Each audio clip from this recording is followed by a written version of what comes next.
Melbourne test का पहला दिन आज खत्म हुआ और अंत में जब भारत ने ये दिन खत्म किया तब शायद इंडियन टीम ये सोचेगी कि जाते जाते कुछ बचत हो गई, क्योंकि जिस तरीके से शुरुआत हुई थी सैम कॉन्टस एक आउट ऑफ द बॉक्स या फिर आउट ऑफ सिलेबस जिसे कहते हैं खिलाड़ी आ गए थे।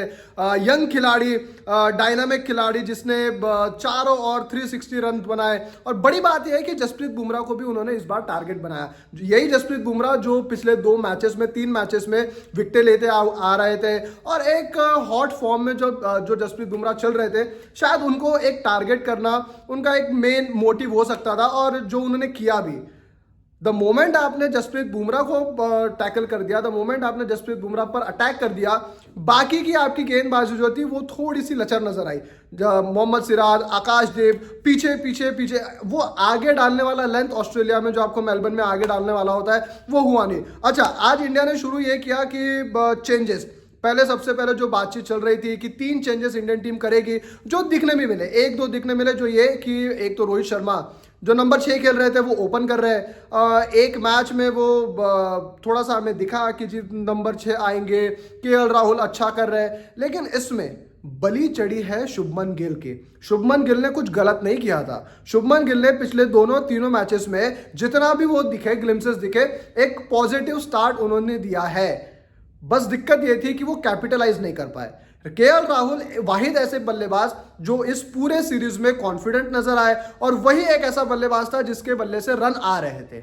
अब दिक्कत ये हो गई कि रोहित शर्मा नंबर 6 ओपन करना था, तो अब नंबर 3 कौन खेलेगा? नंबर 3 आपने ये कहा शुभमन को निकाल दो, केएल राहुल अच्छे फॉर्म में नजर आ रहा है, तो केएल राहुल तो एक गुड़िया है। केएल राहुल एक ऐसी गुड़िया है जो नंबर 6 पर भी आप कभी खिला देते हो, कभी आप उसको विकेट कीपिंग करवा देते हो, कभी आप कहते हो ओपन कर दे, कभी आप कहते हो नंबर 3 खेल लो। तो ये एक जो फ्लक्चुएशन है टीम में, वो शायद कहीं ना कहीं केएल राहुल के हक में नहीं जाती है, लेकिन वही है। अब अगर रन बना रहे तो बात अच्छी है। अब ओपन करेंगे रोहित शर्मा, और रोहित शर्मा का ढूंढो रे साजना वाला तो चल ही रहा है। जो गेंदे कहते हैं ना कि खिलाड़ी को किस तरीके से आप जज करते हो, एक तो वो लीव किस तरीके से कर रहा है और एक तो वो बॉल ढूंढ रहा है। और द मोमेंट आप बॉल ढूंढना शुरू कर देते हो तब आपको शायद नजर आता है कि ये कहीं ना कहीं अंत का शुरुआत हो चुकी है। अब रोहित शर्मा के साथ जायसवाल आपके ओपन रहेंगे और नंबर 3 आपके केएल। अच्छा, आपने किया ये कि बातें चल रही थी नंबर आपके 2 स्पिनर्स और 4 तेज गेंदबाज, आपने ये कहा छोड़ो, एक एक्स्ट्रा बल्लेबाज नहीं खेलेंगे, 2 आपके स्पिनर्स खेल गए और आपने 4 गेंदबाज, मतलब 3 तेज गेंदबाज और एक आपके नीतीश कुमार रेड्डी ऑलराउंडर, ये कॉम्बिनेशन के साथ इंडियन टीम उतरी। अच्छा, पहले गेंदबाजी इंडिया की पिछले 2 मैचेस में बल्लेबाजी थी और आज गेंदबाजी आई। मेलबर्न में बॉक्सिंग डे टेस्ट मैच, आपको पता ही है 26 तारीख से हर साल ये होता है और बॉक्सिंग डे में मेलबर्न में आपको विकेट अनुमान ये देखने मिलता है कि बल्लेबाजों के लिए रास आती है। अब द मोमेंट आप कहते हो कि यार पहले बल्लेबाजी ऑस्ट्रेलिया कर रहा है, आगे वाली गेंदबाजी भी थोड़ी लचर है, तो आप ये उम्मीद तो ये करते ही हो कि 300 350 का टारगेट आपके फर्स्ट इनिंग्स में स्कोर देखने तो मिलता है।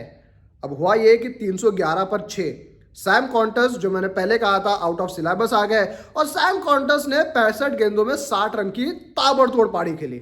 ना T20 है ना ODI, लेकिन टेस्ट फॉर्मेट में इस तरीके का, और देखो रैम शॉट्स खेले उन्होंने।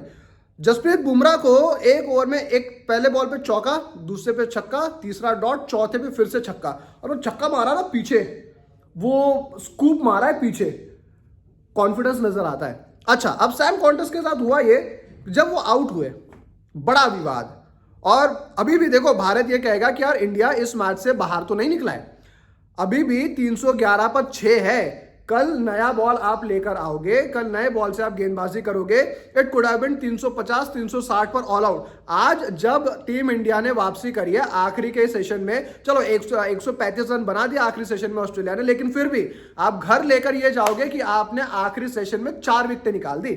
जो 240 पर 1 विकेट था आपने दूसरा लिया, और उसके बाद जसप्रीत बुमराह ने फिर एक बार अच्छा कमबैक करवाया।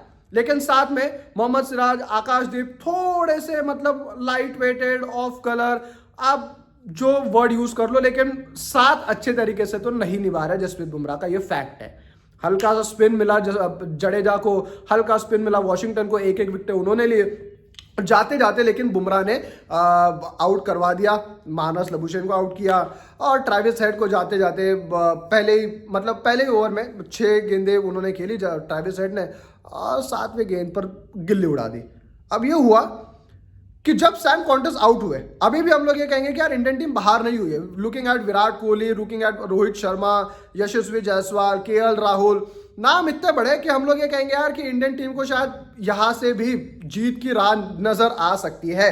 311, आज शायद 350 हो सकता था अगर वो विकेटें नहीं मिलती लास्ट सेशन में, लेकिन कल भी हम लोग ये उम्मीद करेंगे कि जब इंडिया गेंदबाजी करने आएगा तब शायद ज्यादा से ज्यादा 40-50 रन का और इजाफा यहां पर होगा और बाकी के विकेटें ले लेंगे।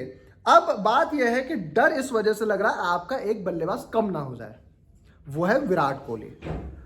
बल्लेबाज आपका कम इस वजह से होगा क्योंकि सैम कॉन्टस के साथ जो एक विवाद हुआ, सैम कॉन्टस 60 रन पर आउट हो गए और जब वो वापस जा रहे थे तब विराट कोहली से उनकी हो गई टक्कर। अब बात यह है कि विराट ने वो जानबूझ के किया। एज ऑफ नाउ जो मुझे लग रहा है, नजर जो आ रहा है देखकर, मैं तो कहूंगा यार ये तो जानबूझ के किया वाला था। विराट ने ये सीधा नजर आ रहा है कि सैम कॉन्टस एक लाइन में चलते हुए आ रहे थे, विराट गए हैं, लीनियर नहीं थे विराट आड़े गए और विराट ने जो एक्सक्यूज दिया कि यार मैं तो बॉल की तरफ देख रहा था, he was not looking at the ball. उन्होंने पहले कंधे से ये किया, पुश किया, आगे जाकर जैसे कंधे से पुश किया वैसे उन्होंने बॉल देखा और सैम कॉन्टस को उन्होंने धक्का मारा है, ये फैक्ट है। अब इसमें ये हो सकता है कि जब मैच अब खत्म हो गया, दिन आज का खत्म हो गया, रेफरी बैठेंगे, मीटिंग की जाएगी और उसमें अगर विराट ने कह दिया कि यार चलो हिट ऑफ द मोमेंट था, मुझे वो पता नहीं चला, वो बात करते कराते टाल दिया तो बात ठीक है। लेकिन बात ये हो सकती है कि ये लेवल 2 है, लेवल 1 से शुरू नहीं, ये शुरू ही लेवल 2 से हुआ है।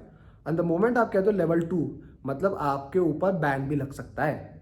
तो अब अगर बैन लगता है तो विराट कोहली की तो बैटिंग गई, तो एक बल्लेबाज आपका वैसे कम हो गया।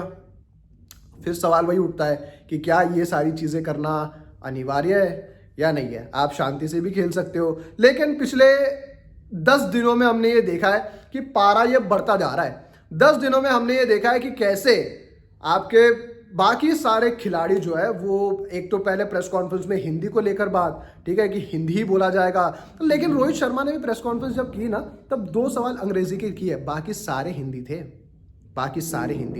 अब वही देखने वाली बात है कि कैसे खिलाड़ी जो है वो कोप अप करेंगे।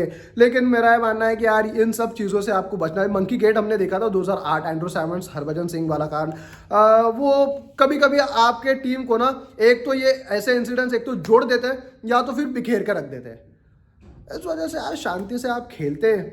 सैम कॉन्टस 17 साल का खिलाड़ी है, 17 साल के खिलाड़ी के साथ पंगा लेना, एक ऐसे खिलाड़ी को जो शायद किंग कहा जाता है, ये वाजिब नहीं होता। खैर, अब जाते जाते आज के दिन में 311, 6 विकेट के नुकसान पर नया बॉल कर लिया जाएगा पहले सेशन में जब आएंगे जसप्रीत बुमराह। अब देखो जसप्रीत बुमराह को भी देखकर ये है कि आज उन्होंने 21 ओवर डाले, पहले ही दिन 21 ओवर, एंड आगे जो 4 विकेटें आने वाली है, 4 विकेटों के लिए आप लगा लो तकरीबन 9-10 ओवर और, मतलब एक सेशन में आपके 32 ओवर जसप्रीत बुमराह डाल रहे इस गर्मी में, मेलबर्न के गर्मी में 32 ओवर कम नहीं होता।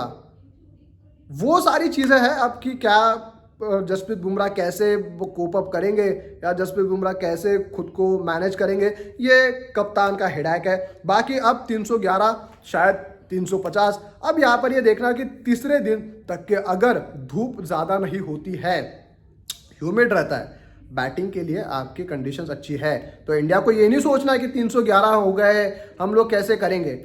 इंडिया भी आएगा, इंडिया को भी रन बनाने, फ्लैट ट्रैक है, बस एप्लीकेशन दिखानी है, टेम्परामेंट दिखाना है। बहुत बहुत शुक्रिया इस वीडियो को देखने के लिए।